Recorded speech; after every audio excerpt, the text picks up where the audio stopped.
Don't record yet. Hello, you through the books, boys. You got Dean on the line. Who's calling? This is JD. JD JD Redvale. Redvale. Yeah, we were just got your book here, The Quantum Grail. hmm Yeah. That's the So one. this is your This is your debut novel. This is your first book. Is that right? It is. It is. Well, it's definitely not the first book I've ever written. It's the first book that's getting published. Okay. And yes, it is my debut, debut for sure.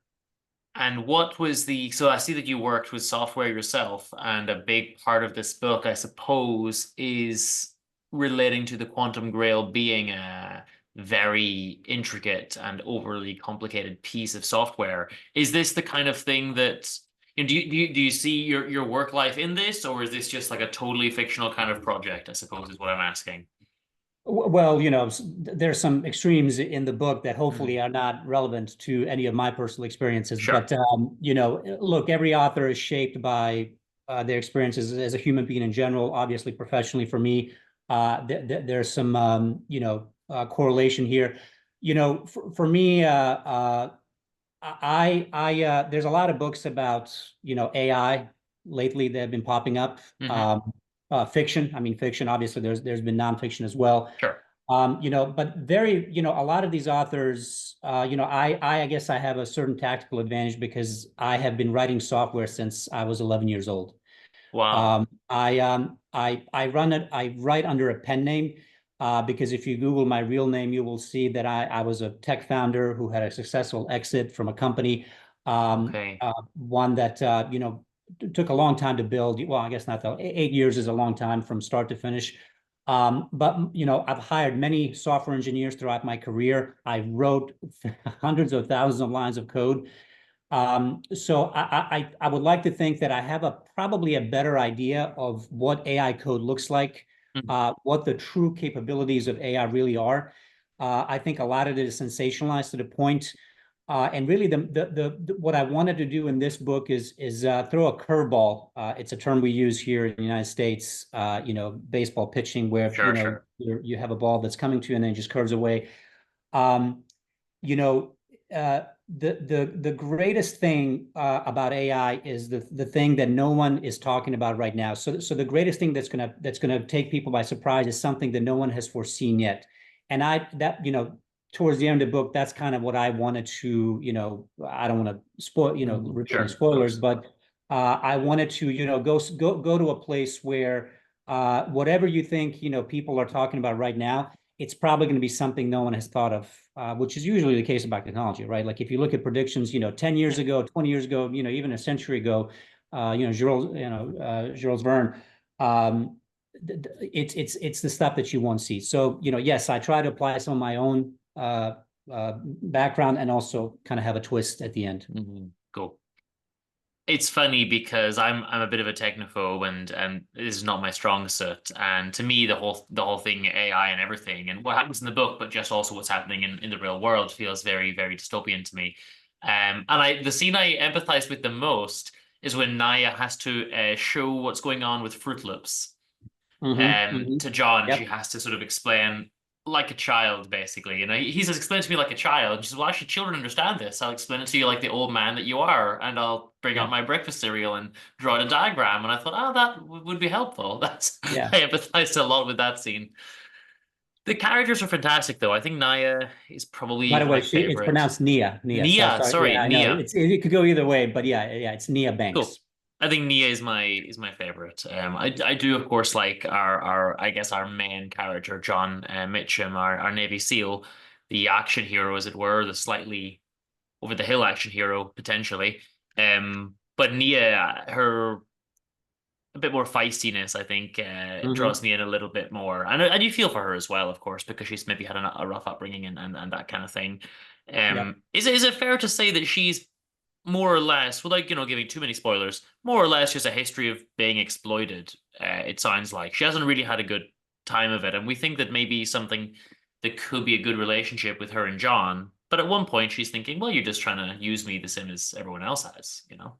Yep. Yep. Let me just go back to the Fruit Loop scene because I think it's so also why Nia versus Naya. Part of her name and part of Nia in general is I'm paying homage to Neo from the Matrix. Ah, okay, of Know, course, so that so makes the sense. blue Fruit Loop and red Fruit Loop, that's a scene, Yes. from the famous Morpheus scene when he's given him blue pill and red pill. And I don't know how many people have so far figured it out.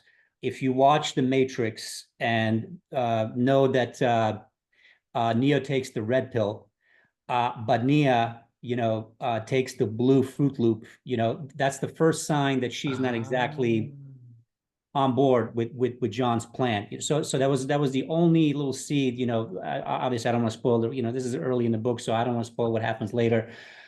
Anyway, I'm sorry. Could you repeat the question? What was the? yeah, so just based on that, I was explaining about, Nia herself and the Fruit Loops. But then I think, goodness me, if I can You remember mentioned something about being exploited. my Sorry, own question. Yeah. So because at one point, and again, not to give too much away, it seems like their relationship with Nia and John is going well, and then maybe at some point you're not sure if it's still going well or not. And I think, is it fair to say that she's more or less exploited or at least used throughout most of her career and her life, I guess?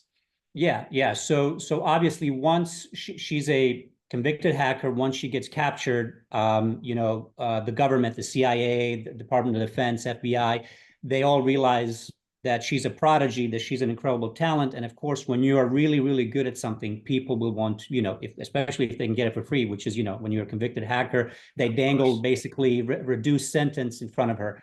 The one difference between FBI and CIA and John is that John gave her a choice. He's like, look, when he extracted her from CIA safe house, and he said, look, you can go back to that, but like if you join me, I will give you your unofficial freedom.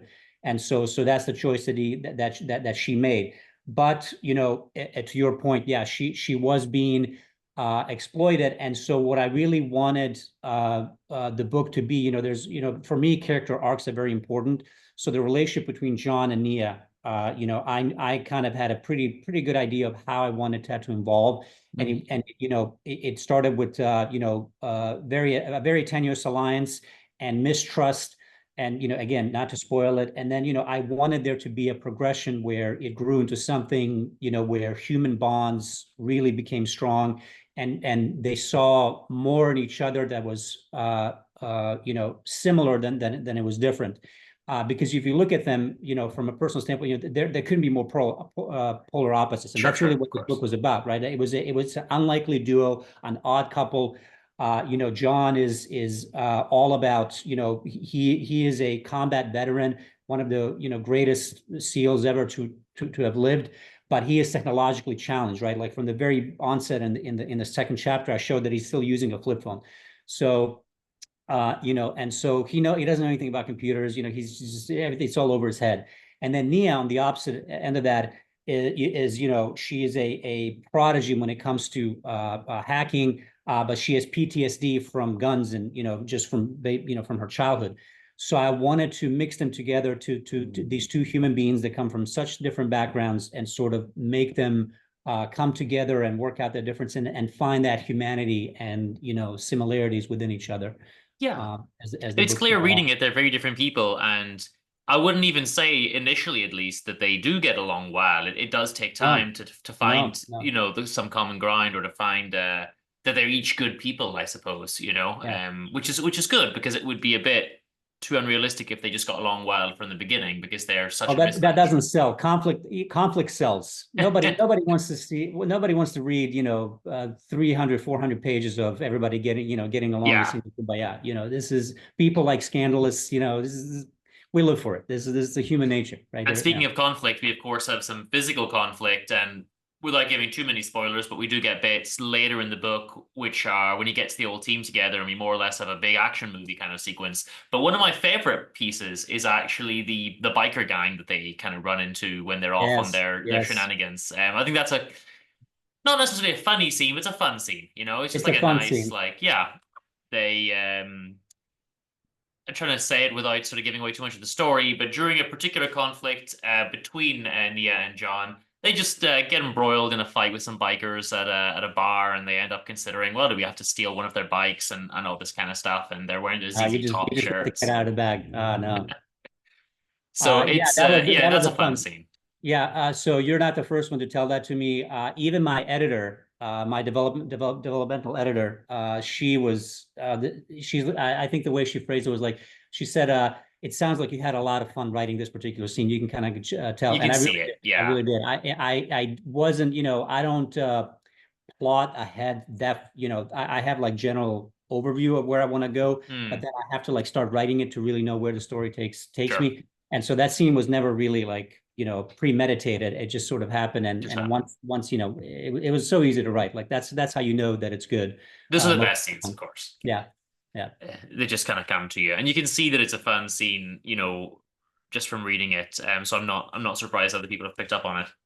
Um, let's go towards wrapping up by setting up a little bit of the beginning of the plot then so that people know what the book is about.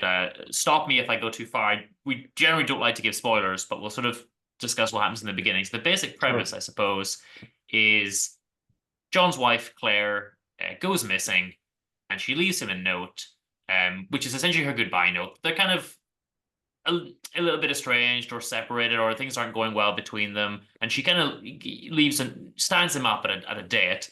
And there's another slightly funny scene where the waitress kind of feels a bit sorry for him, like, "Oh, don't worry, I can help you out with, a dating app or something. I get you on Tinder." And he's like, "No, it's actually my wife that stood me up." Yeah. And of course, she leaves him a little kind of goodbye note, but he's very suspicious of the note because of a particular phrase she uses, which he knew she wouldn't have used. And Yeah. his kind of SEAL instincts kick in, and he said, "Well, off we go to start World War III, basically, and do whatever I need to do to track her down." So that's the basic premise from his perspective, and of course he meets some people on the way, including Nia. But the technological aspects come in when he sort of speaks to some of to Mason, one of his old colleagues, and everything like that. The technology bit interests me because, again, it's something that I'm the type of person to be fearful of myself. But essentially, what the Quantum Grail is doing is simulation. Can I say that without saying any more, so that we don't kind of Yeah, no, spoil too much? no, that you're absolutely, you can say that that's early on in the book. So my infatuation, in fact, hold on one second. Um,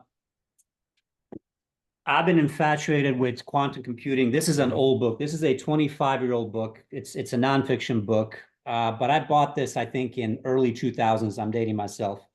Um, there's a lot of hoopla about Chat GPT and all these things. But I'm telling you right now, this is child's play compared to the promise of a realized quantum computer. That is the thing that's going to change AI. It's right now. All of these AI systems, Chat GPT, just name it, any of the Google AIs and whatever, Sure. they're using such massive computational resources. I mean, these are massive server farms that are very inefficient compared to something that a quantum computer could achieve. And so, the race is on. Google, I think, in my opinion, is probably the closest to getting it. But this is not something that's going to be, in my opinion, discovered fully nailed down for decades. But when that day comes, and it will come, I mean, barring some catastrophe in the human race, but when that day comes, that is going to be the epoch of humanity, in my opinion.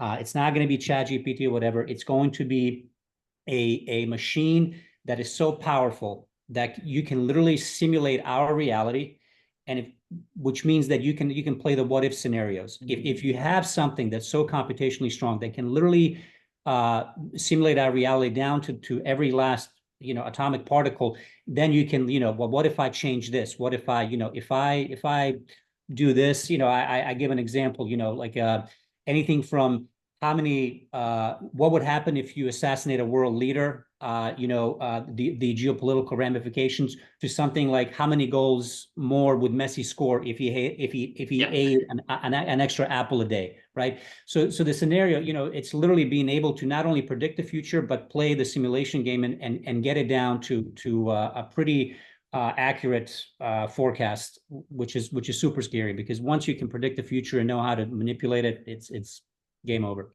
that's pretty much a game changer just for humanity, for the world, like in general. You know, that's a massive game changer. And I guess that is one of the key things that the book explores into. Let me ask you then, what are the plans for your next book? I'm glad you asked. So, Nia, obviously, she's your favorite character. She's my favorite character. So, from the very onset on, I wanted this to be a trilogy. Okay, So there will be a sequel. There'll be at least three books so far, the way I have it outlined. So yeah, so the next one is going to be the Quantum Grid sequel with Nia, and I don't want to give too many spoilers, but yeah. okay. And before I ask you our final question, would you like to tell people, just plug your website or mention where they can go to get the book?